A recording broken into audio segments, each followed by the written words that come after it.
Il a fallu attendre le dernier point de la soirée pour parler de la caserne Gudin. Pour construire sa résidence senior, Nexity démolira le bâtiment principal, celui avec l'horloge, ce qui est contraire aux délibérations de l'agglomération selon les communistes. Une seule condition qu'il leur a imposée, qu'ils ne respectent pas.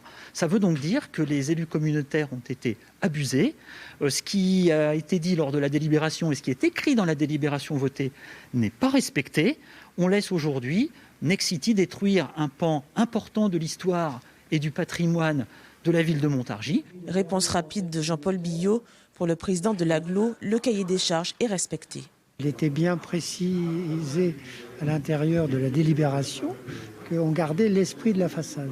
Et j'ai vu le projet qui est on garde l'esprit de la façade. Donc il était précisé nulle part dans la délibération que la façade restait en l'état. Dans son rapport, l'architecte des Bâtiments de France invite le promoteur à restaurer les lieux au lieu de les détruire.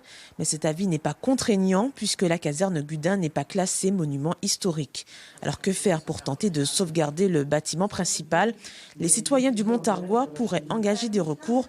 En tout cas, le groupe le rappelle, il n'est pas contre la société immobilière. Ne serait-ce que sur la caserne Gudin, il y a d'autres emplacements, c'est extrêmement grand. Il y a d'autres possibilités au niveau du port Saint-Roch. Je pense qu'il est possible de trouver un accord qui permettrait que tout le monde soit satisfait et que cette place d'armes soit préservée.